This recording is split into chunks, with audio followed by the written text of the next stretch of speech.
তুবা ভয় ভয় চোখে কৌশিকের দিকে তাকালো। কৌশিক বিরক্ত নিয়ে দরজার দিকে তাকিয়ে আছে।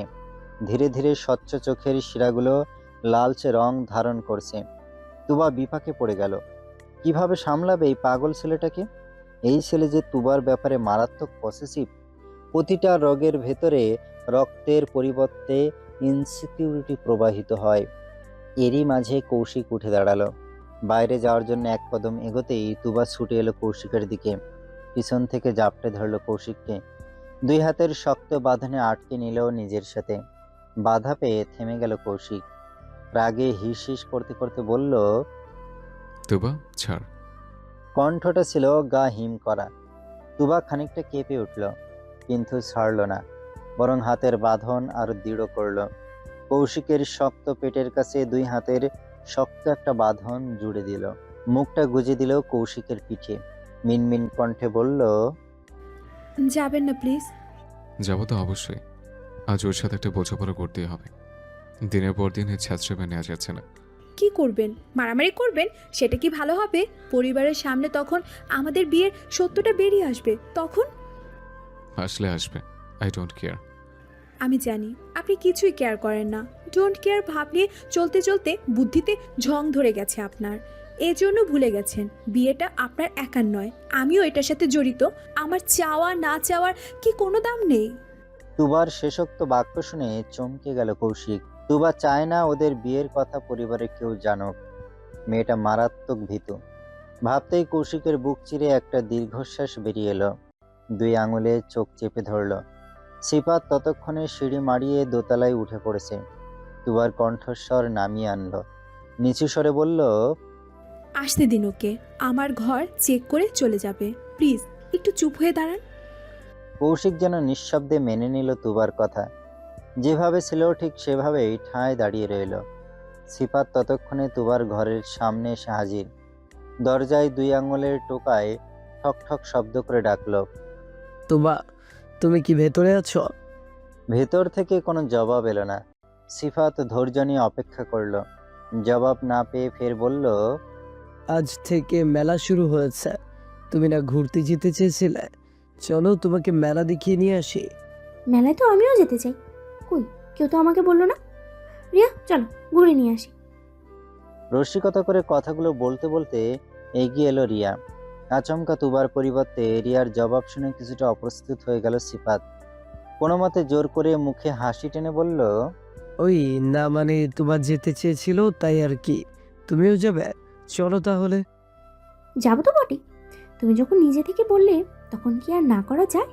তবে আমি একা নয়, সবাই মিলে মেলায় যাবো। বলে একগাল হাসল রিয়া।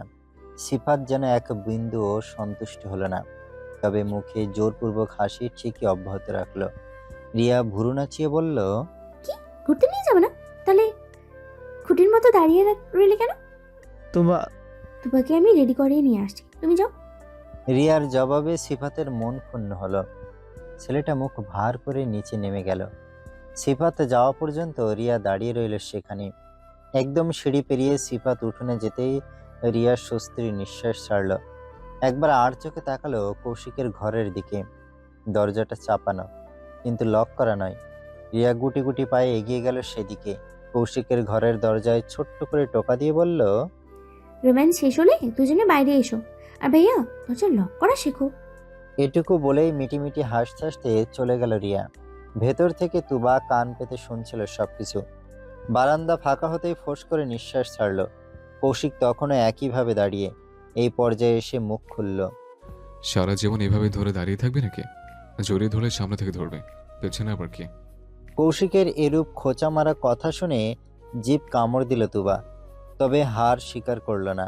উল্টো প্রতিবাদ করে বলল, আমার স্বামী, আমি সামনে থেকে জড়িয়ে ধরবো নাকি পেছন থেকে সেটা আমার বিষয়। তাতে আপনার কোনো সমস্যা? সমস্যা তো আমারই। আর তোর যে কোনো সমস্যা হয় না, এটা আরো বড় সমস্যা। মানে? তুবার কোমরের দুই পাশে হাত রেখে নিজের দিকে টেনে নিল। মাথাটা সামান্য ঝুঁকিয়ে তুবার মুখোমুখি হয়ে নিচু কণ্ঠে বলল, একে তো স্বামী বলে দাবি করিস, আবার স্বামীর অধিকারও খাটাতে দিস না। কৃপণের মতো অনুভূতিগুলো তালাবন্দি করে রেখেছিস। আমার ছোঁয়াতেও তোর কোনো অনুভূতি আসে না। এটা কি সমস্যা নয়? বলতে বলতে আরো কিছুটা এগিয়ে এলো কৌশিক। তুবার চোখে গভীরভাবে চোখ নিবদ্ধ করলো। আজ আর তুবার নজর লুকালো না, সরাসরি তাকালো কৌশিকের চোখে। সেখানে একরাশ মুগ্ধতার দেখা পেল তুবা। এই মুগ্ধতার শেষ সীমা তুবা খুঁজে পায় না। কি আছে ওর মধ্যে, যার জন্য এই ছেলেটার এত পাগলামি? তুবার গলা ধরে এলো, চোখ দুটো ছলছল করে উঠল। ধরা গলায় বলল, এত কেন ভালোবাসেন আমাকে? ভালোবাসার কি কারণ থেকে হয়? তাহলে তুই বল, তুই কেন আমাকে ভালোবাসিস? আপনি আমার খুশির কারণ, তাই আপনি আশেপাশে থাকলে দুঃখ আমাকে ছুঁতে পারে না, এর জন্য আপনাকে ভালোবাসি। কৌশিক সঙ্গে সঙ্গে কোনো জবাব দিল না। কয়েক সেকেন্ডের জন্য চুপ হয়ে গেল। তুবার ডাগর দুই চোখে কয়েক পল নির্বিশেষ তাকিয়ে রইল।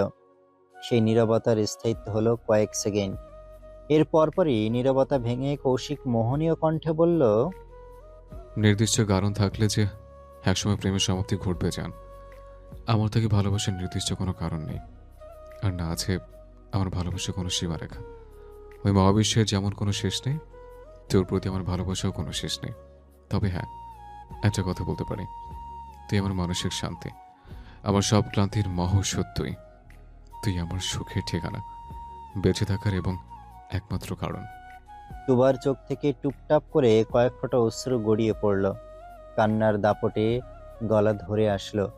অত্যাধিক খুশিতে চোখের অশ্রু বাঁধন ছাড়া হলো। শরীরের সর্বোচ্চ শক্তি দিয়ে জড়িয়ে ধরল কৌশিককে। মুখ গুজে দিল কৌশিকের প্রশস্ত বুকে। নীরব চোখের জল ভিজিয়ে দিল কৌশিকের বুকের একাংশ। কৌশিক হাসল, নিজের সাথে শক্ত করে জড়িয়ে নিল তুবাকে। এক হাত তুবার চুলে আলতো করে ডুবিয়ে দিল। দুষ্টুমির ছলে বলল, তোকে কাঁদতে দেখলে কিন্তু আমার প্রেম প্রেম পায় যান। আদর দিয়ে কান্না থামাতে ইচ্ছে করে, যেমন তেমন আদর নয়, অ্যাডাল্ট আদর। এবার বল, তুই থামবি নাকি আমি আদর করা শুরু করব? তুবার সঙ্গে সঙ্গে সিটকে দূরে সরে গেল। লজ্জায় আড়ষ্ট হয়ে নজর নামিয়ে নিল। হাঁসফাঁস করে উঠল বুক। এই ছেলেটা সেকেন্ডে সেকেন্ডে তুবাকে লজ্জা দেয়। লজ্জা দিতে দিতে কবে জানি মেরে ফেলে মেয়েটাকে। এই অতি লজ্জা থেকে বাঁচতে তুবা পালানোর পায়তারা করলো। ঘর থেকে বের হতে পা বাড়ালো। সঙ্গে সঙ্গে ডেকে উঠল কৌশিক। তুবা শোন। ছুটতে গিয়েও থেমে গেল তুবা। কোনো পরিস্থিতিতেই কৌশিকের ডাক উপেক্ষা করতে পারে না মেয়েটা। এই যেমন আজও পারল না। চলন্ত কদম থামিয়ে ঘুরে দাঁড়ালো। সঙ্গে সঙ্গে তুবার ওষ্ঠের ওপর এক অতর্কিত হামলা চালালো কৌশিক। হুট করে ওষ্ঠে ওষ্ঠ ছুঁয়ে দিল। কয়েক সেকেন্ডের সময় নিয়ে শব্দ করে চুমু খেলো ওষ্ঠে এবং সঙ্গে সঙ্গে ছেড়ে দিল কৌশিক। বাঁকা হেসে বলল, এবার যা। তুবা আর এক সেকেন্ডও দাঁড়ালো না। দুই হাতে গাল চেপে ছুটে বেরিয়ে গেল ঘর থেকে। সময়টা গোধূলি লগ্নের শেষ ভাগ। ধরণীতে নেমে এসেছে ঘোর অমানিসা। চারিদিকে থই থই অন্ধকার। আধারিয়া রাতের বুক চিরে পাশাপাশি হাঁটছে কৌশিক তুবা, একে অপরের হাত ছুঁই ছুঁই।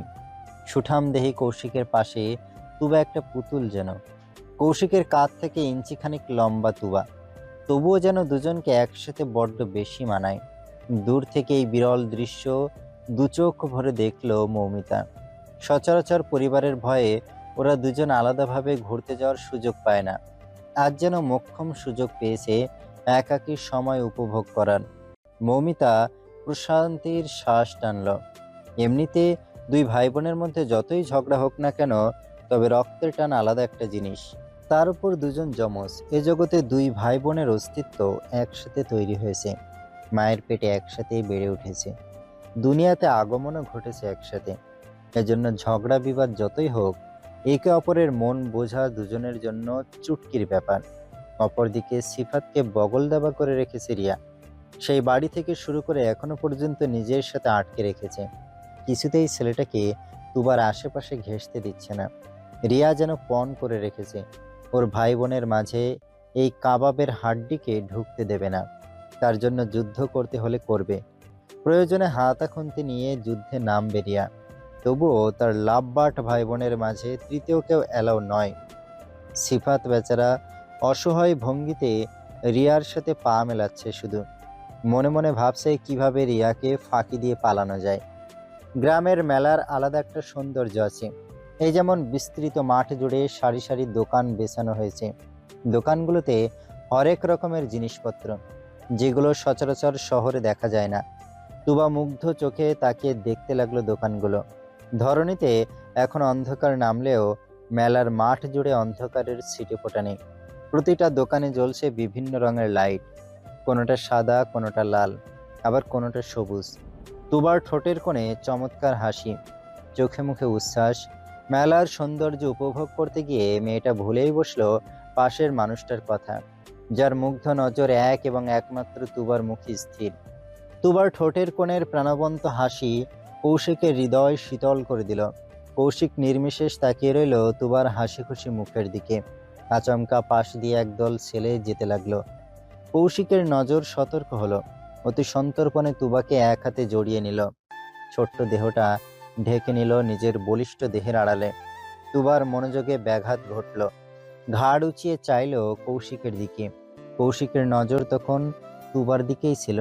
নজরে নজর মিলতেই তুবা ছোট্ট করে শুধালো, কি? কৌশিক মুচকি হেসে মাথা নাড়ল, কণ্ঠস্বর শীতল। দুনিয়ার কারো ছোঁয়া থেকে নিজের জিনিস রক্ষা করছে, আমার বউয়ের গায়ে অন্য কারো ছোঁয়া লাগবে কেন? তুবা লাজুক হাসল, লজ্জা পাওয়ার ভঙ্গিতে মাথা নিচু করে নিল।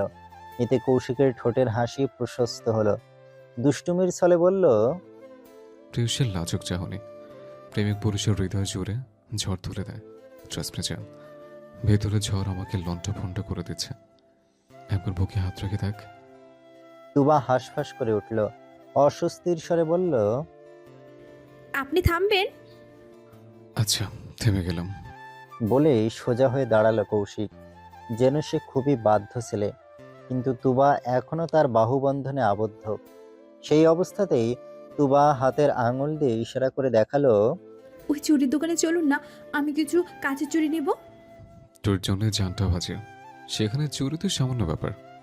তুবা হাসলো, আর সেখানে না দাঁড়িয়ে চুরির দোকানের দিকে এগিয়ে গেল। মাটিতে বেছানো মাদুরে মুঠো মুঠো কাচের চুড়ি, হরেক রঙের চুড়িগুলো যে কারোর নজর কাড়তে যথেষ্ট। তুবা মুগ্ধ চোখে তাকালো চুড়িগুলোর দিকে। কি সুন্দর চোখ ধাঁধানো রং। ওদের দুজনকে অনুসরণ করে মৌমিতা, রিয়া, নীরব আর সিফাতও এগিয়ে এলো। তিন বোন মিলে হামলে পড়ল চুরির ওপর। তুবা গাঢ় নীল রঙের দুমুঠো চুড়ি নিয়ে হাতে পড়ে দেখলো, কিন্তু তুবার চিকন চিকন হাতে কোনো চুড়ি ঠিক ফিট হচ্ছে না। যেটাই হাতে দিচ্ছে সেটাই বড় হয়। দোকানদার হেসে বলল, বাড়ি গিয়া বেশি বেশি খাইবে নাফা, নাইলে আপনার মাপের চুরি পাওনা যাইতো না। তুবার মন খারাপ হলো। ঠোঁট উল্টে তাকালো কৌশিকের দিকে। কৌশিক বাম হাতে তুবার ডান হাতটা আলতো করে মুঠোয় পুরে সান্ত্বনা দিল।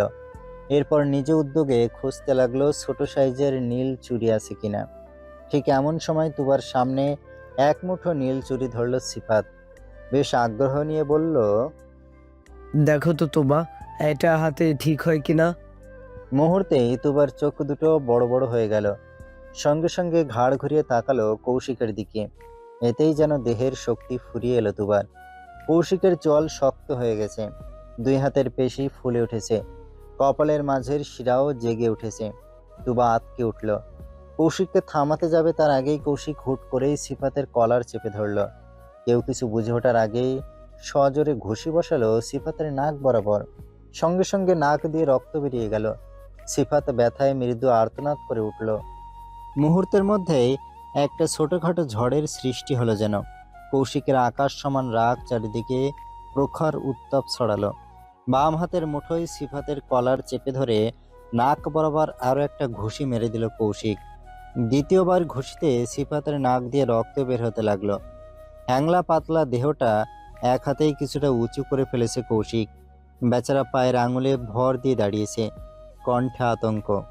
আশ্চর্য, আমাকে মারছেন কেন কৌশিক ভাই? বলতে বলতে আরো দুটো ঘুষি পড়ল সিফাতের চোয়াল বরাবর। ভয় তটস্থ হয়ে থরথরিয়ে কাঁপছে তুবা। কৌশিক মারাত্মক রাগী সেটা তুবা জানে, কিন্তু এর আগে কখনো স্বচক্ষে মারপিট করতে দেখেনি তুবা। হুট করেই কৌশিকের এহেন রূপ তুবাকে ভেতর থেকে গুলিয়ে দিয়েছে। অবস্থা বেগতিক দেখে মৌমিতা ছুটে গেল ওদের দিকে। কৌশিককে ধরে টেনে সরিয়ে দিল সিফাতের থেকে। ছাড়া পেতেই মাটিতে ছিটকে পড়ে গেল সিফাত। ইতিমধ্যে ছেলেটার অবস্থা কাহিল। হঠাৎ আক্রমণে নিজেকে বাঁচানোর সুযোগ পায়নি। ক্রমাগত ঘুষিতে নিরেট দেহটা নেতিয়ে পড়েছে। মৌমিতা শরীরের সর্বোচ্চ শক্তি দিয়ে ধরে রেখেছে কৌশিককে। তবে সুঠামদেহী একটা পুরুষকে কোনো মেয়ের পক্ষে ধরে রাখা কি সম্ভব? একদমই না। তবুও মৌমিতা আপ্রাণ চেষ্টা করছে নিজের ভাইকে সংযত করার। ঠিক সেই মুহূর্তে গর্জে উঠল কৌশিক। মৌ, ছাড় আমাকে। একদম না, অনেক বাড়াবাড়ি করে ফেলেছিস ভাই। বাড়িতে আজ তুলকালাম কাণ্ড ঘটবে। যার নামে যাক বাড়ি, আই ডোন্ট কেয়ার। কিন্তু এই শালাইকে আজ আমি বুঝিয়ে ছাড়বো। আমার জিনিসের দিকে নজর দিলে পরিণাম কি হয়। ভাই না। শেষ রক্ষা করতে পারল না মৌমিতা। কৌশিক ছুটে গেল মৌমিতার বাঁধন থেকে। মাটিতে বসে হাঁপাতে থাকা সিফাতের কলার ধরে টেনে তুলল। ভয়ে সিফাতের দেহে কাঁপুনি ধরে গেছে। একেই তো কৌশিক করছে বয়সে বড়, তার উপর স্বাস্থ্যের দিক থেকেও সিফাত চুনোপুটি। সে কি আর এমন দৈত্য দানবের সাথে লড়াইয়ে জিততে পারে?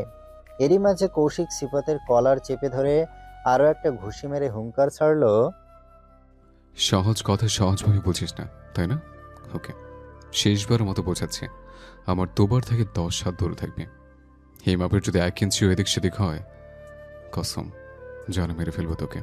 সিফাত কথা বলার ভাষা হারিয়ে ফেলল। ভয়ে উত্তেজনায় বোধ জ্ঞান লোপ পেল। মৌমিতা অতিষ্ঠ ভঙ্গিতে কপাল চাপড়ালো। আশেপাশে তাকিয়ে দেখল লোকজন জড়ো হয়ে গেছে। উপায় না পেয়ে হতভম্ব হয়ে দাঁড়িয়ে থাকা নীরবকে উদ্দেশ্য করে চেঁচিয়ে উঠল। বলদের মতো দাঁড়িয়ে দেখছিস কি বেয়াদব? ওদের থামা, আজ বাবা আমাদের কঠিন শাস্তি দেবে। মৌমিতার ধমক শুনে স্বাভাবিক হলো নীরব। ছুটে গেল কৌশিককে ছাড়াতে। একই সাথে সংবিত ফিরে পেল তুবাও। এতক্ষণ পাথর হয়ে জমেছিল। হুঁশ ফেরতেই নীরবের সাথে সাথে তুবাও ছুটল। সোজা দুজনের মাঝে গিয়ে দাঁড়ালো তুবা। ধাক্কা দিয়ে সিফাতকে সরিয়ে দিল। ছেলেটা ধাক্কা খেয়ে আবারও চিত হয়ে পড়ে গেল মাটিতে। তুবা 1 সেকেন্ডও সময় ব্যয় করল না। সঙ্গে সঙ্গে জড়িয়ে ধরল কৌশিককে, একদম শক্ত করে, শরীরের সর্বোচ্চ শক্তি দিয়ে। ভীত মুখটা লুকালো কৌশিকের বুকে। ভয়ার্ত কণ্ঠে আওড়ালো, প্লিজ প্লিজ প্লিজ থেমে যায় কৌশিক ভাই, প্লিজ থামুন, আমার খুব ভয় করছে। কৌশিক থমকালো, চমকালো, চোখের দৃষ্টি নত হলো। বুকের সাথে লেপ্টে থাকা তুবার দেহের কম্পন স্পষ্ট টের পেল। অতিমাত্রায় ভয়ে ঠকঠকিয়ে কাঁপছে মেয়েটা। তবুও ভয়ের সাথে লড়াই করে থামাতে এসেছে কৌশিককে। কৌশিক হক চকিয়ে গেল। ভুলে বসলো মারামারির কথা। তুবাকে ভয়ে কাঁপতে দেখে মস্তিষ্ক এলোমেলো হয়ে গেল। টেনে তুবার মুখটা নিজের বুক থেকে তুলল কৌশিক। কাঁপা কাঁপা কণ্ঠে বলল, এই এই যা, তাকে আমার দিকে। তুই আমাকে ভয় পাচ্ছিস কেন? আপনি মারপিট করছেন কেন? তুবার গলা কাঁপছে, সেই সাথে তাল মিলিয়ে কাঁপছে ছোট্ট দেহটাও। কৌশিক লম্বা করে শ্বাস টানল। রাগটা কোনো মতে গিলে নিল। থরথরিয়ে কাঁপতে থাকা তুবাকে এক হাতে আগলে নিল। নরম কণ্ঠে বলল, সরি সরি জান, ভুল হয়ে গেছে। তোর সামনে আর কোনোদিন মারপিট করবো না, প্রমিস। পরপরই কৌশিক সিফাতের দিকে তাকিয়ে তর্জনী তাক করে শাসিয়ে বলল, লিসেন, লাস্ট ওয়ার্নিং, আমার দুবার থেকে দূরে থাকবে। ব্যাস, শেষ কথা এতটুকুই ছিল। এরপর এক হাতে তুবাকে আগলে ধরে সেখান থেকে চলে গেল কৌশিক। পিছন থেকে মৌমিতা আর রিয়াও ছুটল। রয়ে গেল কেবল মন ভাঙা প্রেমিক সিফাত আর নীরব। ছেলেটার চোখটা ছলছল করছে। ওর আর বুঝতে বাকি নেই কাহিনী কি। কৌশিক তুবার মধ্যে যে প্রেমজনিত সম্পর্ক আছে সেটা এবার সিফাতের কাছে স্পষ্ট। তবে অনুভূতির মৃত্যুতে বড্ড জ্বলছে বুকটা। সেই মুহূর্তে নীরব হাত রাখলো সিফাতের কাঁধে, নিচু কণ্ঠে বলল, যেটা তোমার নয় সেটা নিয়ে আর ভেবো না সিফাত। ভাই হিসেবে পরামর্শ দিচ্ছি, তুবাকে ভুলে যাও। ও অন্য কারো ব্যক্তিগত সম্পদ। বিপরীতে মৃদু হাসল সিফাত। সেই হাসিতে এক বুক ব্যথা প্রকাশ পেল। কণ্ঠটাও ব্যথাতুর। তুমি কখনো ভালোবেসেছো নীরব? যেদিন কাউকে ভালোবাসবে সেদিন বুঝবে। এটুকু বলেই ধীরে সুস্থে পা বাড়ালো বাড়ির দিকে। নীরব নির্বিশেষ তাকিয়ে রইল সদ্য মন ভাঙা প্রেমিকটার দিকে। ঠোঁটের কোণে ফুটে উঠল তাচ্ছিল্যের হাসি। নীরব বিড়বিড় করে আওড়ালো, তোমার কষ্ট একটু হলেও বুঝি সিফাত। ভালো যে আমিও কাউকে বাসি, আমার ভালোবাসাও একতরফা। ওই নিষ্ঠুর মানবী পদে পদে কষ্ট দেয় আমাকে। আজ 3 দিন তার সাথে কথা নেই, যোগাযোগ নেই। মনের মধ্যে সবসময় হারানোর ভয় দাপিয়ে বেড়ায়, কিন্তু কিচ্ছু করতে পারি না। তুমি আমাকে ভালোবাসা বোঝাচ্ছ? আপন মনে বিড়বিড় করলো নীরব। তার বুকের হাহাকার না কেউ শুনলো আর না কেউ বুঝলো। নীরব উদাস চোখে আকাশ পানে তাকালো। রাতের স্বচ্ছ আকাশে তাকিয়ে প্রতিজ্ঞা করলো, তোকে আমি ছাড়বো না রিমি। ঢাকায় একবার ফিরতে দে। খুব খারাপ কিছু আছে তোর ভাগ্যে। আমাকে ইগনোর করা তোর উচিত হয়নি। এবার তুই শাস্তি পাবি, কঠিন শাস্তি। বাড়িতে ফিরেই সওয়াল জবাব শুরু। সিফাতের এমন বেহাল দশা দেখে আহাজারি করে কান্নাকাটি শুরু করে দিয়েছেন। শামীমা বেগম। তার স্বামীও বেশ বিচলিত। ছেলেকে বেশ কয়েকবার জিজ্ঞেস করেছেন এসব কিভাবে হলো, কিন্তু সিফাত নিরুত্তর। কেমন যেন অনুভূতিহীনের মতো চুপচাপ বসে রয়েছে। নাকের অবস্থা বেজায় খারাপ, অনবরত রক্ত ঝরছে। ছেলের থেকে কোনো জবাব না পেয়ে আঁচল দিয়ে ছেলের নাক চেপে ধরলেন শামীমা। কৌশিক আরাম করে চেয়ারে বসে চা খাচ্ছে। সামনে কি হচ্ছে না হচ্ছে সেদিকে তার কোনো হেলদোল নেই। ভাবটা এমন যেন কিছুই হয়নি, সবকিছু স্বাভাবিক। ছেলের এমন গা ছাড়া ভাব সহ্য হলো না জামাল সাহেবের। তিনি তেতে উঠে বললেন, তুমি এমন শান্ত হয়ে বসে আছো কেন? বলবে কি? ওর এই অবস্থা কি করে হলো? ভুল রাস্তায় পা বাড়িয়েছিল, স্লিপ করে পড়ে গেছে, ফলাফল ওরই হাল। একদম গা ছাড়া ভাব নিয়ে জবাব দিল কৌশিক। নিজের কথা শেষ করে আবারও চায়ের কাপে চুমুক দিল। ভাবটা এমন যেন এই মুহূর্তে চা খেতে না পারলে ভূমিকম্পে বাড়িঘর ভেঙে যাবে। তাই বাড়ি বাঁচাতে তার চা খাওয়া আবশ্যক। জামাল সাহেবের এখানে আপত্তি। ছেলের এই দায় সারা ভাবসাব তিনি মোটেই মানতে পারেন না। মনে মনে রাগ নিয়ে পূর্বের তুলনায় দ্বিগুণ গর্জে উঠলেন। এটা কোনো জবাব হলো? তুমি ছিলে কি করতে? তুমি থাকতে সেটার এই অবস্থা কি করে হলো? আমি কি করতাম? কি করতে মানে? ওদের মধ্যে সবচেয়ে বড় তুমি। তোমার ভরসায় আমি ছেড়ে দিলাম সবাইকে। ওদের সুরক্ষা কি তোমার দায়িত্ব ছিল না? আমি কোনো বাচ্চা অ্যাডপ্ট নেই বাবা, যাদের দায়িত্ব পালন করব। এখানে সবাই ম্যাচিওর। যদি সিফাতের জায়গায় তোমার বোনদের মধ্যে কেউ হতো তাহলে কি এই কথা বলতে? আমার বাড়ির মেয়েদের গায়ে হাত দিয়ে কেউ সেখান থেকে বেঁচে ফিরতে পারবে না বাবা। মেয়ের সেখানে পুঁতে রেখে দেব। শান্ত কণ্ঠে জবাব দিল কৌশিক। জামাল সাহেব এবার বেজায় খেপে গেলেন। মনে মনে প্রস্তুতি নিলেন ছেলেকে আচ্ছা মতো কিছু কথা শোনাবেন। ভাবনা মোতাবেক তর্জনীয় ছেলের দিকে তাক করলেন, তবে শাসানোর আর সুযোগ পেলেন না। তার আগেই কৌশিক খালি কাপটি টেবিলে রেখে উঠে দাঁড়ালো। লম্বা লম্বা পা ফেলে সিঁড়ির দিকে যেতে যেতে বলল, মুভ নিয়ে আমার ঘরে আইতে দেবো, বড্ড মাথা ধরেছে। বলতে বলতে সোজা সিঁড়ি মারিয়ে উপরে উঠে গেল। জামাল সাহেব ভড়কে গেলেন। শাসনের জন্য তোলা আঙুলটা গুটিয়ে নিলেন।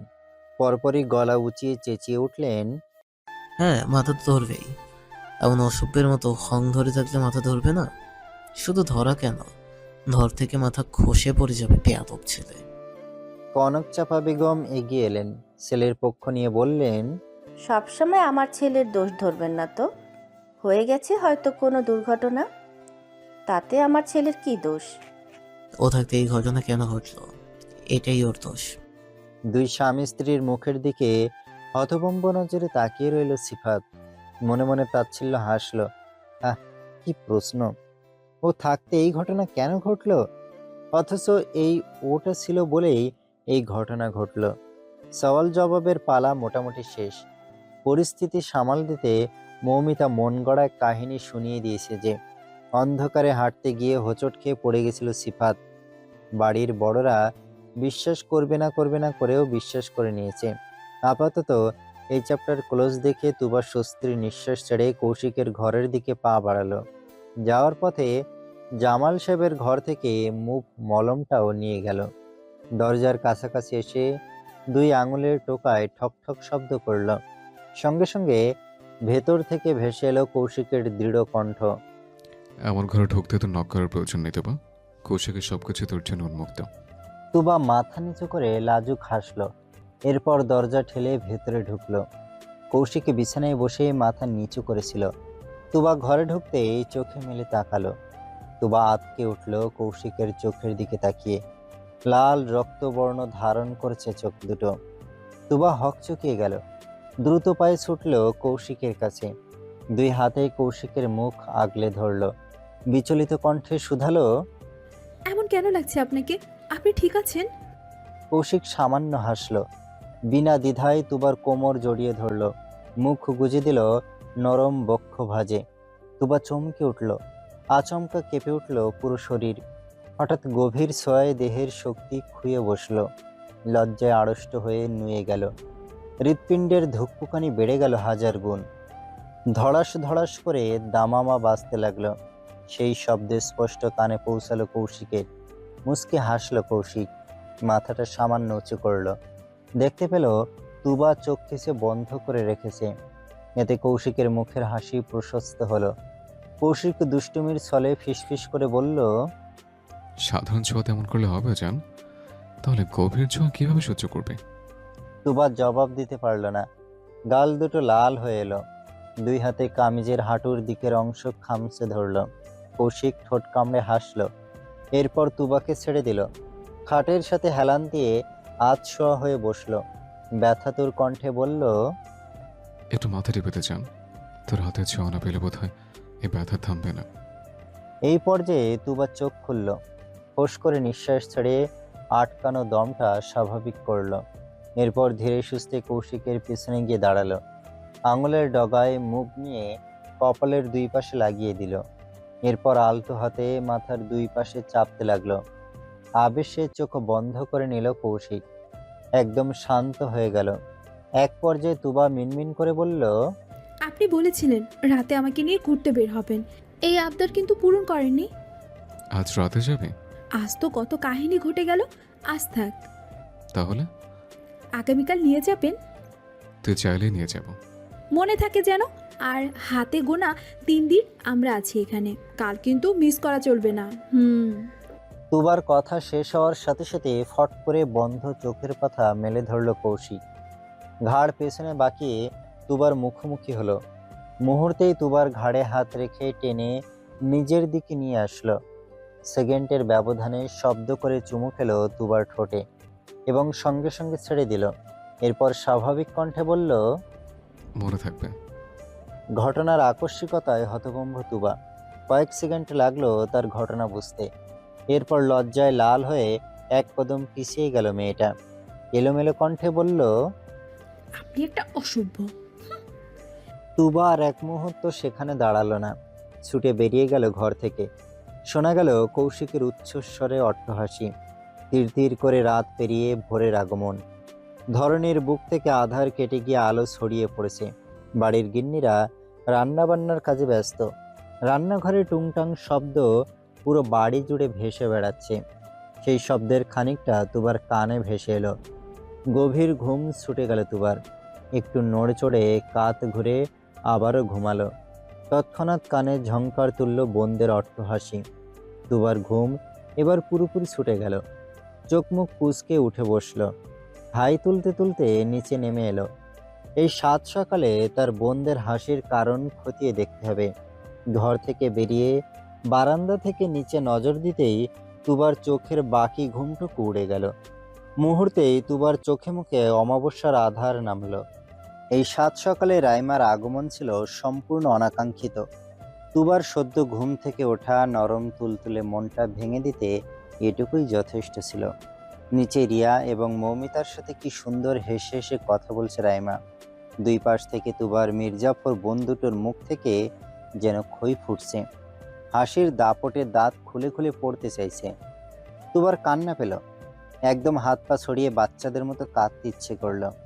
সব ঝামেলা হেঁটে হেঁটে ওর কাছে আসে কেন? সিফাত কি কম ছিল? এখন আবার এই শাকচুন্নির আগমন ঘটল। তুবার আকাশ সমান ভাবনায় ভাটা পড়ল পাশ থেকে পরিচিত কণ্ঠ শুনে। কি হয়েছে? এমন ভূতের মতো দাঁড়িয়েছিস কেন? তুবা তৎক্ষণাৎ ঘুরে তাকালো। নিজের পাশে কৌশিককে দেখে চোখ জোড়া ছলছল করে উঠল। সহসা তর্জনী উঠোনে তাক করে অভিমান সুরে প্রশ্ন করল, এই মশামাছি এখানে পৌঁছলো কিভাবে? তুবার কথা শুনে ওর আঙুল অনুসরণ করে নিচে উকি দিল কৌশিক। সঙ্গে সঙ্গে চোখের সামনে ধরে দিল রাইমার হাস্যোজ্জ্বল মুখ। কৌশিক এক পলক তাকালো শুধু। সঙ্গে সঙ্গে অনাগ্রহ নিয়ে নজর সরিয়ে নিল। তার সামনে দাঁড়ানো এই একটা মেয়ে ব্যতীত অন্য কোনো মেয়েকে দেখার কোনো আগ্রহ পায় না কৌশিক। সেই গতানুগতিক অনাগ্রহ ফুটে উঠল তার মুখেও।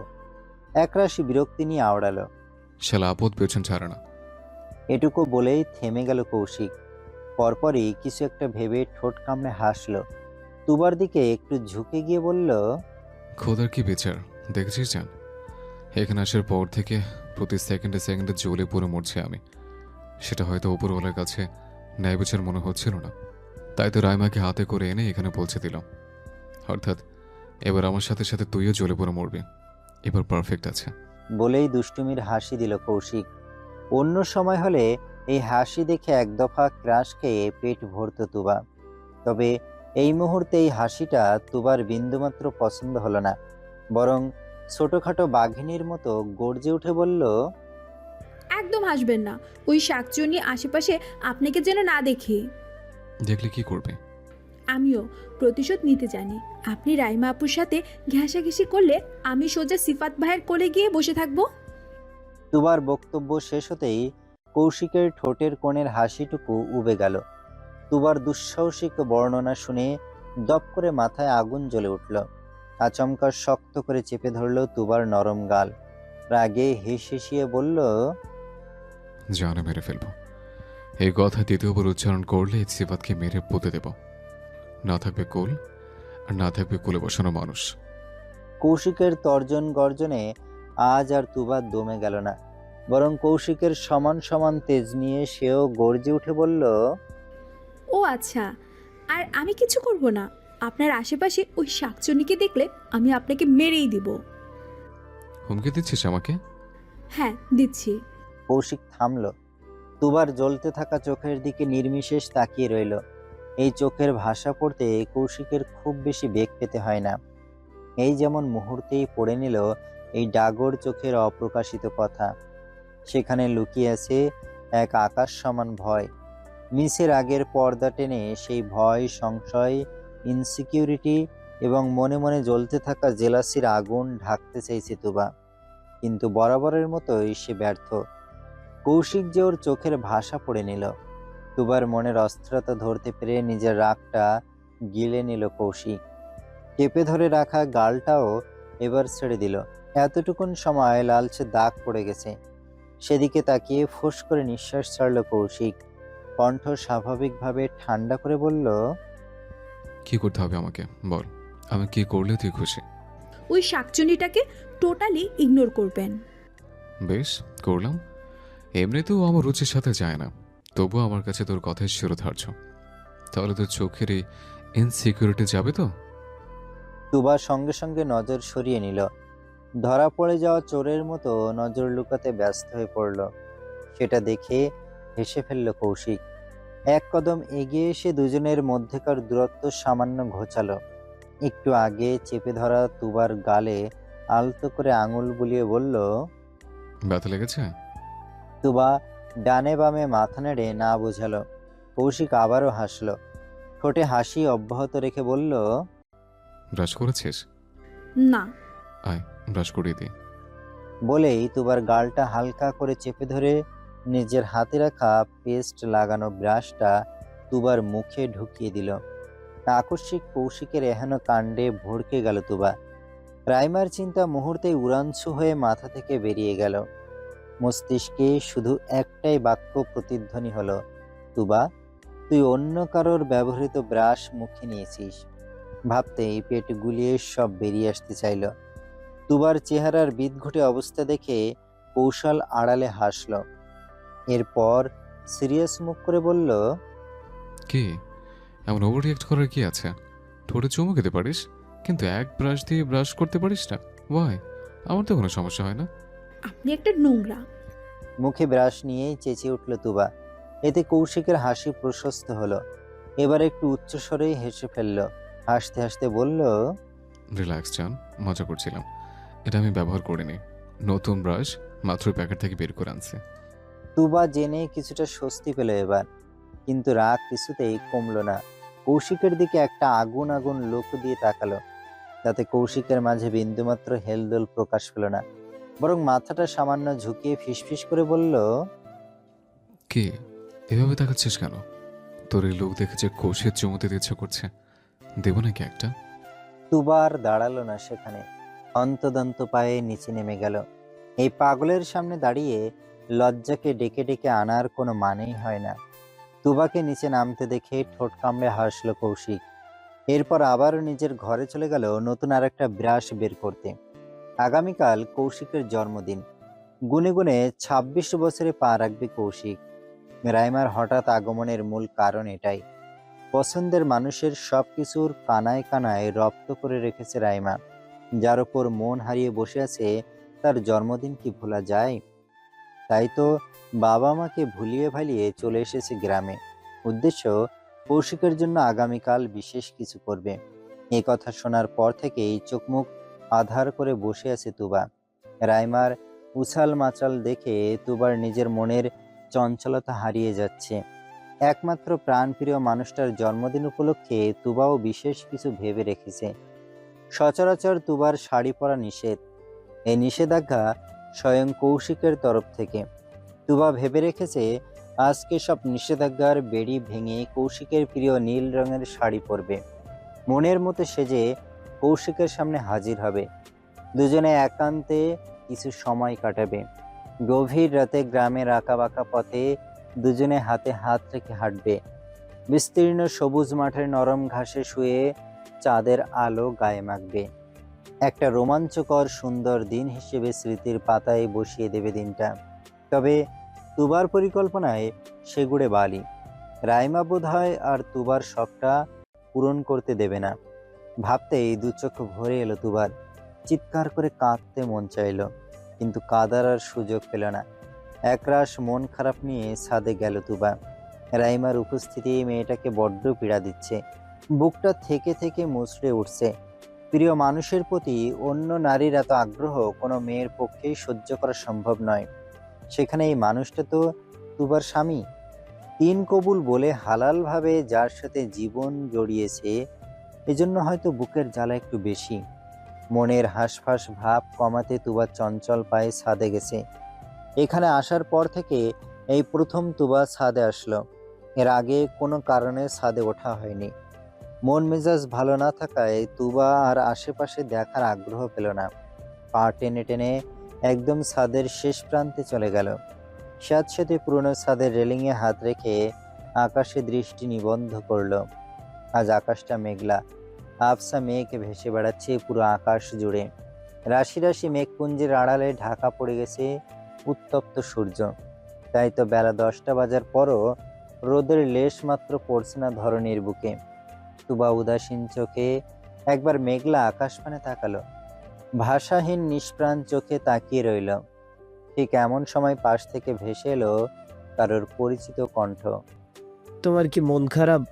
আচমকা পুরুষালী কণ্ঠ শুনে ঘাড় ঘুরিয়ে তাকালো তুবা। নিজের থেকে প্রায় 7-8 হাত দূরে দাঁড়িয়ে আছে সিফাত। হয়তো আগে থেকে এই ছেলেটা ছাদেই ছিল। তুবা কোনো প্রতিক্রিয়া দেখালো না, কারণ কৌশিক এই মুহূর্তে বাড়িতে নেই। সকালে খেয়ে কোথায় যেন বেরিয়েছে, তাই বিচলিত হওয়ার কারণ নেই। তবে কোনো কারণে মনটা বড়ই উদাসীন, তাই চুপ করে দাঁড়িয়ে রইল। এই মুহূর্তে সিফাতকে দেখে পালানোরও পায়তারা করল না তুবা, বরং শান্ত নিষ্প্রাণ চোখে তাকিয়ে বলল, পছন্দের মানুষকে নিয়ে কখনো ইনসিকিউরিটি ফিল করেছেন সিফাত ভাই? হারানোর ভয় কখনো অনুভব করেছেন? তুবার প্রশ্নের বিপরীতে তাচ্ছিল্য হাসল সিফাত। খুঁড়িয়ে খুঁড়িয়ে কয়েক কদম এগিয়ে এলো। গতকাল কৌশিকের এলোমেলো মারে বেশ ভালোই চোট পেয়েছে ছেলেটা। এই যেমন স্বাভাবিকভাবে হাঁটতে পারছে না। কোনো মতে পা টেনে তুবার থেকে 1 হাত দূরত্ব রেখে দাঁড়ালো। তুবার চোখের দিকে তাকিয়ে বলল, খুব অনুভব করেছি, কিন্তু আফসোস তুমি বোঝোনি। এই পর্যায়ে সংবিত ফিরে পেল তুবা। আবেগের বশে ভুল জায়গায় ভুল কথা বলে ফেলেছে বুঝতে পেরে লজ্জিত হলো। সত্যি বলতে তুবার সিফাতের জন্য খারাপ লাগছে। বেচারার দোষটা কি? ওকে মন প্রাণ দিয়ে ভালোবেসেছে তাই। কিন্তু ভালোবাসা তো কোনো অপরাধ নয়। তবে অন্যের ভালোবাসায় মন মজানো ছিল ওর অপরাধ। তুবা যেন কথা বলার ভাষা হারিয়ে ফেলল। তবুও মিনমিন করে বলল, সরি, পারলে মাফ করে দিন। সরি বলো না প্লিজ, আমি অবুঝ নই। তোমার আর কৌশিক ভাইয়ের কথা আগে থেকে জানলে অনেক আগেই তোমার থেকে দূরে সরে আসতাম। বুঝতে একটু সময় লেগে গেছে এই আর কি। আপনার কষ্ট হচ্ছে না? তুবার এই প্রশ্ন শুনে সিফাত তাচ্ছিল্য হাসল। মেঘলা আকাশের দিকে উদাসীন চোখে তাকিয়ে বলল, ঠিক কষ্ট হচ্ছে না, তবে আফসোস হচ্ছে। তোমাকে খুব করে চেয়েও পেলাম না। তাতে কি, তুমি না হয় অপ্রাপ্তিতেই রয়ে গেলে আমার হয়ে, আমি না হয় কল্পনাতেই ভালোবাসবো তোমাকে। তুবার মনটা বিষণ্ণতায় ছেয়ে গেল। কোনো কারণে অপরাধবোধ তুবার মনে বাসা বাঁধল। সংক্ষিপ্ত আলোচনা রীতি টেনে সিফাত বলে উঠল, তোমার আশেপাশে আর আসবো না তোবা, নিজেকে নতুন করে গুছিয়ে নিব। তবে দোয়া রইল তোমার জন্য। আশা করি কৌশিক ভাই তোমাকে সুখেই রাখবে। এক বুক ব্যথা নিয়ে বহু কষ্টে বাক্যগুলো আওড়ালো সিফাত। এরপর সেখান থেকে যাওয়ার জন্য উদ্যত হলো। মিসে মায়া বাড়িয়ে লাভ নেই। যেটা তার নয় সেটা নিয়ে ভেবে জীবন ক্ষয় করা বোকামি। বহু কষ্টে ব্যথায় জর্জরিত দেহটা টেনে পিছনে পা বাড়ালো সিফাত। আচমকা পা দুটো টলে উঠল। ছেলেটা পড়েই যাচ্ছিল, এমন সময় খপ করে দুই হাতে ধরে ফেলল তুবা। আতঙ্কিত কণ্ঠে শুধালো, আপনি ঠিক আছেন সিফাত ভাই? সিফাত কোনো জবাব দেওয়ার আগেই ছাদের দরজায় বিকট শব্দে কিছু ভাঙার আওয়াজ হলো। চমকে মাথা তুলে চাইল তুবা। সঙ্গে সঙ্গে অন্তরাত্মা কেঁপে উঠল। ছাদের দরজার সামনে রাগে অগ্নিশর্মা হয়ে চেয়ে আছে কৌশিক। শক্ত চোয়ালের আড়ালে দাঁতগুলো কিড়মিড় করছে। চোখের আগুনে যেন সামনের সবকিছু ভস্ম করে দেবে। তুবা কিছু বলতে যাবে তার আগেই কৌশিক ধূপধাপ পা ফেলে সিঁড়ি বেয়ে নিচে নেমে গেল। ছাদের দরজার সামনে পড়ে রইল কৌশিকের আধ ভাঙা দামি আইফোন। সুবিশাল আকাশের বুকে মেঘের ঘনত্ব বেড়েই চলেছে। অল্প স্বল্প দলা পাকানো মেঘের দলগুলো এবার বিশাল কুণ্ডলী পাকাতে শুরু করেছে। পেঁজা তুলোর ন্যায় রাশি রাশি মেঘপুঞ্জ মুহূর্তেই দখলে নিয়ে নিচ্ছে আকাশের এপার ওপার। ধীর গতিতে দিনের স্বচ্ছতা ঢেকে দিতে গুটি গুটি পায়ে অন্ধকার ছেয়ে আসছে। মনে হয় আজ বৃষ্টি হবে। না না, বৃষ্টি নয়, বরং ঝড় হবে। ধরণী কাঁপিয়ে তোলা ভয়ানক ঝড়। তবে কোন ঝড়ের প্রখরতা বেশি থাকবে? প্রকৃতিতে সৃষ্টি হওয়া ঝড়, নাকি দুটো মানুষের মনোমালিন্য থেকে উৎপত্তি হওয়া ঝড়? তুবার মন বলছে প্রাকৃতিক ঝড়ের চেয়ে বেশি আজ ব্যক্তিগত ঝড় যাবে ওর উপর দিয়ে। ভাবতেই গলা শুকিয়ে এলো। ভয়ে ভয়ে শুকনো ঢোক গিলে ছুটল কৌশিক পেছন পেছন। তবে খুব বেশি সুবিধা করতে পারল না। তার আগে ধূপধাপ পা ফেলে সিঁড়ি পেরিয়ে নিচে নেমে গেছে কৌশিক। তুবা অসহায় ভঙ্গিতে ছাদের ছোট্ট দরজায় হাত রেখে দাঁড়ালো। এক হাতে দূরেই 3 খণ্ড হয়ে পড়ে আছে কৌশিকের দামি আইফোনটা, এবং প্রথম সিঁড়িতে পড়ে আছে একটা খসখসে কাগজের প্যাকেট। তুবা ঝুঁকে ফোনের 3 খণ্ড এবং প্যাকেটটা হাতে তুলে নিল। এরপর নিঃশব্দে সিঁড়ি মারিয়ে নিচে নেমে গেল। সেই ঘটনার পর থেকে কৌশিক তুবার সাথে কথা বলছে না। সেই সকাল থেকে বিকেল হতে চলল, এ পর্যন্ত তুবার সাথে একটা কথাও বলেনি কৌশিক। তুবা বেশ কয়েকবার চেষ্টা করেছে কথা বলার, কিন্তু কৌশিক ওকে পুরোপুরি ইগনোর করে চলেছে। এই যেমন এই মুহূর্তে কৌশিক বাপ চাচাদের মাঝখানে বসে আছে। দুপুরে খাওয়া দাওয়া করার পর থেকেই এখানে বসে বাম হাতে কফির কাপ নিয়ে তাতে একটু একটু করে চুমুক দিচ্ছে, আর ডান হাতে ফোন স্ক্রল করছে। নতুন আইফোনটা ভেঙে এখন আগের ফোনটা দিয়েই কাজ চালাতে হচ্ছে। বিরক্তিতে কপালের চামড়ায় 3-4টে ভাঁজ ফুটে আছে কৌশিকের। ধারালো চোয়াল জোড়া বেজায় শক্ত। সে যে বাপ চাচাদের সাথে খোশ গল্প করত এখানে বসে নেই, সেটা বেশ বুঝতে পারছে তুবা। মূলত ওর মুখোমুখি না হওয়ার উদ্দেশ্যেই লোকজনের মধ্যে খুঁটির মতো সেটে আছে। কিছু না করেও নীরব শাস্তি দিচ্ছে তুবাকে। তুবা সবই বুঝলো। বুঝতেই চোখ দুটো ছলছল করে উঠল। কান্নার গলায় দলা পাকিয়ে এলো। নিজের পক্ষে যুক্তি দাঁড় করানোর কোনো সুযোগ পেল না মেয়েটা। এমন সময় তুবার কাটা ঘায়ে নুনের ছিটা দিতে হাজির হলো রাইমা। হাতে গামলা ভর্তি ডালের বড়া এনে বাড়ির কর্তাদের সামনে রাখলো। বিনয়ের সাথে মিষ্টি সুরে বলল, ফুপি নাস্তা পাঠিয়েছে ফুপাজান। রাইমার আওয়াজে আলোচনায় ব্যাঘাত ঘটালো 3 ভাইয়ের। জামাল সাহেব এক পলক চোখ তুলে তাকালেন, অতঃপর ফের ভাইদের সাথে খোশ গল্পে মশগুল হলেন। রাইমা গামলাটা রেখে ঘরে যাওয়ার জন্য পা বাড়ালো। ঠিক সেই সময় কৌশিক ফোনে নজর রেখেই গম্ভীর কণ্ঠে ডাকলো। রায়, আচমকা কৌশিকের ডাকে থেমে গেল রাইমা। শরীরটা কেঁপে উঠল হঠাৎ। প্রিয় মানুষের মুখে নিজের নামটাও যেন মধুর বাণী শোনালো। রাইমা এক হাতে বুক খামছে ধরল, ধীরে সুস্থে পিছন ফিরে বলল, কিছু লাগবে আপনার? কাপটা নিয়ে যাও তো, আর এক কাপ কফি এনে দাও। কৌশিকের এহেন আবদারে রাইমার চোখ কপালে উঠল। সেই দুপুর থেকে কৌশিকের এমন অদ্ভুত ব্যবহার খেয়াল করেছে রাইমা। দুপুরে ঠিকমতো খায়নি, কিন্তু তারপর থেকে একের পর এক কফি খেয়ে যাচ্ছে। এ পর্যন্ত 6 কাপ কফি খেয়ে ফেলেছে, এখন আরও 1 কাপ চাইছে। এই বিদঘুটে স্বাদের তেতো কফি মানুষ এত কিভাবে খায়? মনে একরাশ সন্দেহ নিয়ে রাইমা ফের জিজ্ঞেস করলো, হ্যাঁ, আরও কফি খাবেন? খেতেই তো চাইলাম, পারলে তুমি বানিয়ে নিয়ে আসো, তোমার হাতের কফি খেতে চাই। বলতে বলতে রাইমার দিকে চোখ তুলে তাকালো কৌশিক। সঙ্গে সঙ্গে লজ্জায় মাথা নুয়ে নিল রাইমা। এই প্রথম কৌশিক আগ বাড়িয়ে কিছু আবদার করলো তার কাছে। অত্যাধিক খুশিতে হাওয়ায় উড়তে লাগলো রাইমা। মন তো চাচ্ছে সারা জীবন শুধু কফি বানাতে। রাইমা তড়িঘড়ি করে ছুটলো রান্নাঘরে। মিনিট 5-6 মাথায় কফি হাতে হাজির হলো। উচ্ছ্বসিত মনে কফির কাপটা এগিয়ে দিল। কৌশিক ফোনে নজর রেখেই কাপটা হাতে নিল। ধীরে সুস্থে কাপে ঠোঁট ছোয়ালো। ফোন স্ক্রল করতে করতেই বলল, পারফেক্ট। রাইমার খুশি আর দেখে কে। 2 হাতে ওড়নার কোনা মোচড়াতে মোচড়াতে ছুটে চলে গেল সেখান থেকে, যেন নতুন বিবাহিত বউ তার স্বামীর মুখে নিজের প্রশংসা শুনেছে। রাইমা চলে যাওয়ার পর কৌশিক আবারও কফির কাপে চুমুক দিল। দূর থেকে সবকিছু নিজের চোখে অবলোকন করলো তুবা। গায়ে হাত না তুলেও, ধমক না দিয়েও যেভাবে শাস্তি দেওয়া যায় সেটা তুবার জানা ছিল না। হুট করেই তুবার ভীষণ কান্না পেল। অবাধ্য কান্নারা কয়েক ফোঁটা গড়িয়েও পড়ল চোখের গণ্ডি পেরিয়ে। তুবার সঙ্গে সঙ্গে মুছে ফেলল।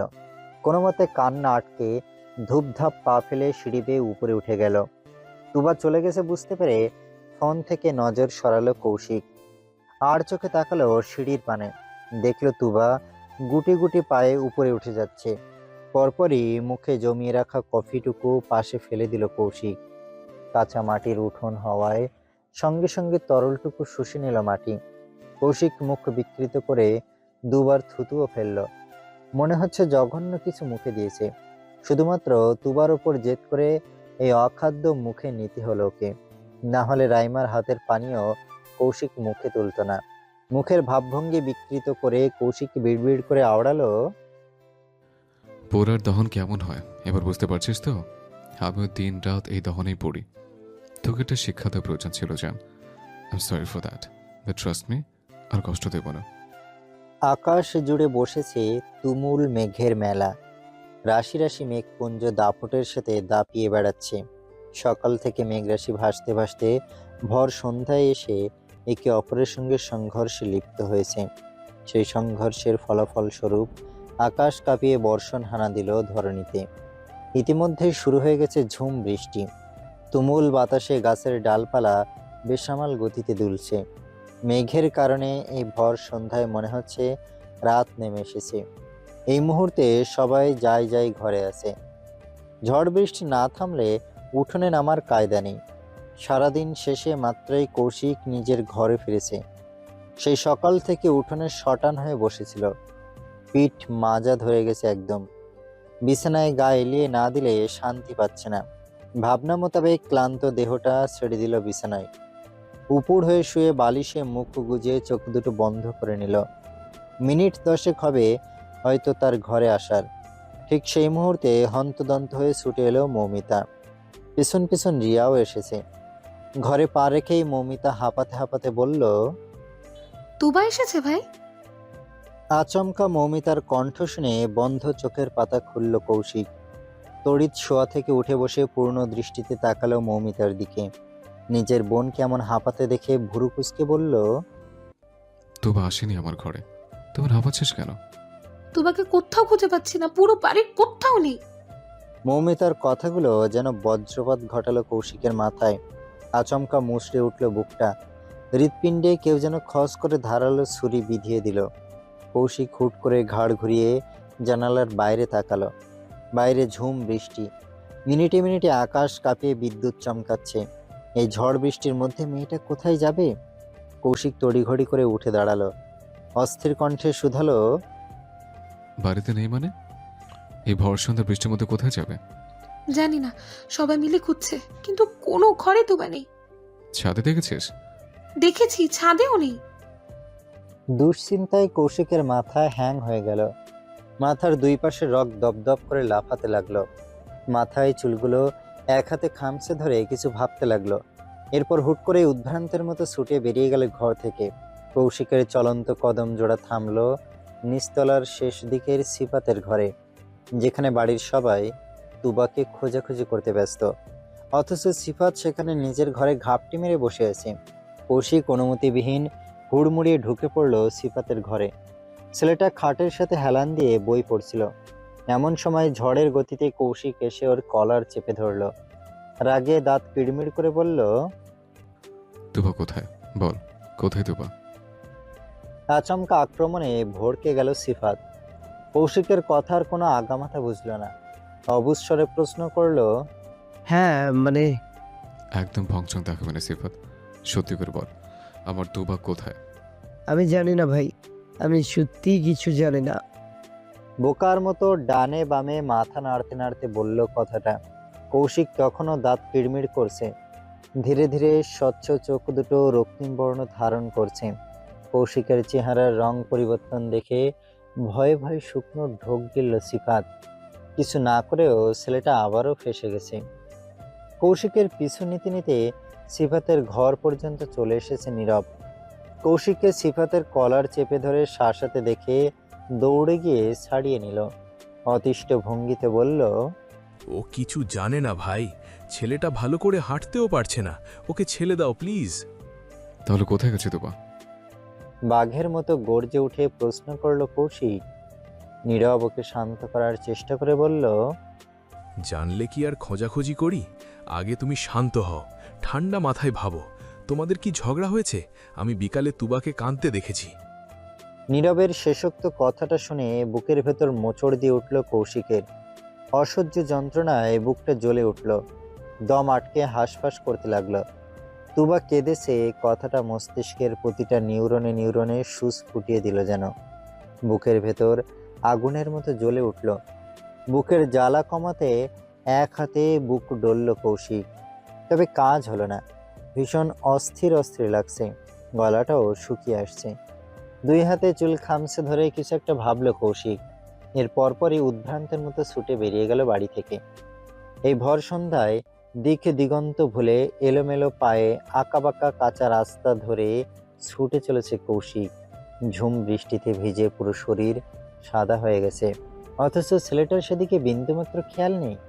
চোখের চাহনিতে ভয়, চেহারা বদ্ধ উন্মাদের মতো বেহাল। চোখ থেকে কয়েক ফোঁটা অশ্রু ঝরে পড়ল যেন। তবে সেটা চোখের সীমানা পার করতেই বৃষ্টির পানির সাথে মিশে অস্তিত্ব বিলীন হয়ে গেল। কৌশিক ছুটতে ছুটতে চিৎকার করে ডাকলো, তুবা কোথায় তুই? প্লিজ জান, ফিরে আয়। আমার তো আটকে যাচ্ছে, আমি শ্বাস নিতে পারছি না, আমার বুক কাঁপছে। জান, কোথায় তুই? ফিরে আমার বুকে, তুবা। নিশুতি রাত, বাইরে ঝড়ের এলোমেলো তাণ্ডব। অশান্ত আকাশ থেকে হিংস্র স্বরে গর্জে উঠছে। উথাল পাথাল বাতাসে আশ্রয় পড়ছে বৃষ্টির ছাট। তুমুল বাতাসের দাপটে কুলাতে না পেরে মটমটিয়ে উঠছে গাছের দুর্বল ডালগুলো। প্রচণ্ড ঝড়ের সামনে টিকতে না পেরে আশেপাশের কোনো গাছের পাখির বাসা ভেঙে পড়ল বোধহয়। অসহায় বাচ্চাদের নিয়ে করুণ স্বরে ডেকে উঠল মা পাখি। সেই সাথে শোনা গেল ছানাগুলোর কিচিরমিচির ডাক। তুমুল ঝড় তাণ্ডবের মাঝে একটা ছোটখাটো আধ ভাঙা মাটির ঘরের বারান্দায় আশ্রয় নিয়েছে তুবা। তখন কৌশিকের করা নিষ্ঠুর আচরণ ভেঙে টুকরো টুকরো করে দিয়েছে তুবার মন। মনের অসহ্য পীড়ন সইতে না পেরে জেদের বশবর্তী হয়ে ছুটে বেরিয়ে এসেছে বাড়ি থেকে। উদ্দেশ্য একটাই, যেদিকে দু চোখ যায় চলে যাবে, থাকবে না ওই নিষ্ঠুর মানবের সাথে।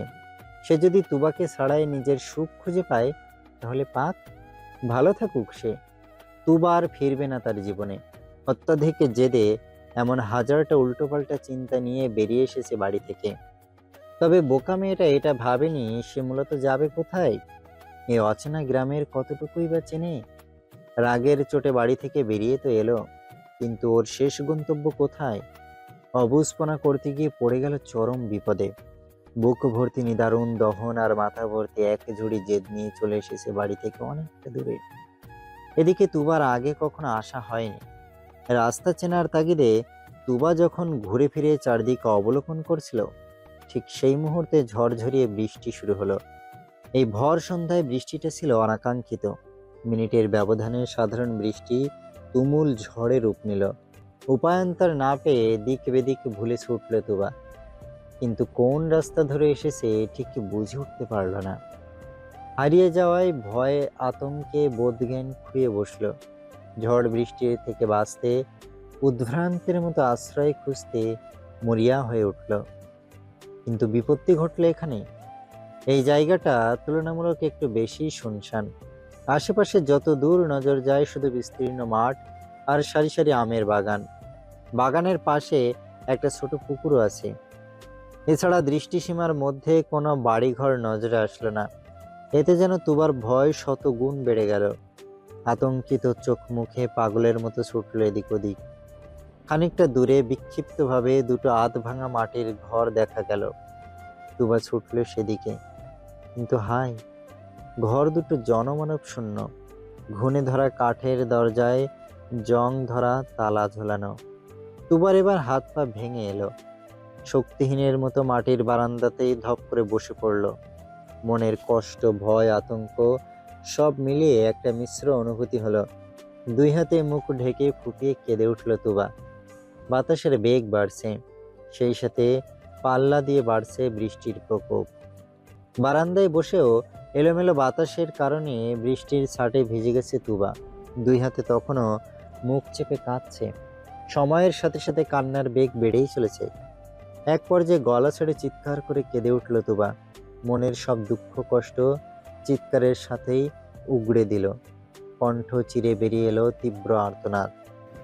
আমি সহ্য করতে পারছি না কৌশিক ভাই, আমি পারছি না সহ্য করতে। পৃথিবীর বুকে যতগুলো ভয়ানক শাস্তির অস্তিত্ব আছে, তার মধ্যে কথা না বলে ইগনোর করা সবচেয়ে বড় শাস্তি। আমাকে এত কষ্ট কেন দিলেন? গলা ছেড়ে চিৎকারের সাথে আহাজারি করে উঠল তুবা। নরম মনের মেয়েটা কৌশিকের এই কঠোর আচরণ কিছুতেই মানতে পারছে না। যে মানুষটা সবসময় আদর, ভালোবাসার যত্ন দিয়ে এসেছে, তার থেকে পাওয়া এই আঘাত তুবা মেনে নিতে পারছে না।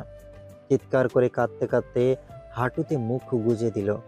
গলা ভেঙে যাওয়ায় এখন আর কান্নার আওয়াজ বের হচ্ছে না, শুধু থেকে থেকে ফুপিয়ে উঠছে। তুমুল ঝড় বৃষ্টি এখনো কমেনি। মিনিটে মিনিটে বিকট আওয়াজে কেঁপে উঠছে ধরণী। বজ্রপাতের শব্দে সহসা কেঁপে উঠছে তুবার ছোট্ট হৃদয়। ভয়ে আতঙ্কে শক্ত করে হাঁটুর ভাঁজে মুখ গুজে রেখেছে। তীর তীর করে সময় পেরিয়ে গেল। এখন রাতের ঠিক কয়টা বাজে জানা নেই তুবার। শুধু ভয়ে গুটিসুটি মেরে মুখ লুকিয়ে ঝড়ের থেকে বাঁচার চেষ্টা করছে। ঠিক এমন সময় পরিচিত এক কাতর কণ্ঠ তুবার কানে বাড়ি খেল। তুবা, তুবা হুট করে চোখ মেলে তাকালো। সামনে কাক ভেজা বিধ্বস্ত চেহারায় কৌশিকে দাঁড়িয়ে। মুখের অবস্থা বেজায় খারাপ, চোখে মুখে রাগ আতঙ্কের সংমিশ্রণ। তুবা মাথা তোলার সাথে সাথে লম্বা লম্বা কদম ফেলে এগিয়ে এলো কৌশিক। তুবা ততক্ষণে বসা থেকে উঠে দাঁড়িয়েছে। কাছাকাছি আসতেই তড়িৎ গতিতে শক্ত এক চপেটাঘাত পড়ল তুবার নরম তুলতুলে গালে। থাপ্পড়টা এতই শক্ত ছিল যে তুবা তাল সামলাতে না পেরে দুকদম পিছিয়ে গেল। মুহূর্তে এগিয়ে এলো কৌশিক। আরও একটা থাপ্পড় দেওয়ার উদ্দেশ্যে হাতটা তুলেও নামিয়ে নিল। সঙ্গে সঙ্গে তুবার বাহু ধরে হ্যাঁচকা টানে বুকের সাথে চেপে ধরল তুবাকে, একদম শক্ত করে। শরীরের সর্বোচ্চ শক্তি দিয়ে মিশিয়ে নিল নিজের সাথে। কাঙ্ক্ষিত মানুষকে বুকের সাথে চেপে ধরতেই কৌশিকের অশান্ত বুকটা শান্ত হতে শুরু করলো। ভেতরে ভেতরে বয়ে চলা কালবৈশাখী ঝড়ও থামতে শুরু করলো। হৃদস্পন্দনের গতি ধীরে ধীরে স্বাভাবিক হতে লাগলো। মাথায় জ্বলতে থাকা রাগের আগুনটাও দপ করে নিভে গেল। তবে কৌশিকের এই ঘনিষ্ঠতা মেনে নিল না তুবা।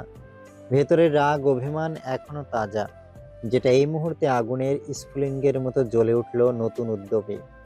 তুবা ধাক্কা মেরে সরিয়ে দিল কৌশিককে, কণ্ঠে একরাশ অভিমান ঢেলে বলল, দূরে যান, ছুবেন না আমাকে।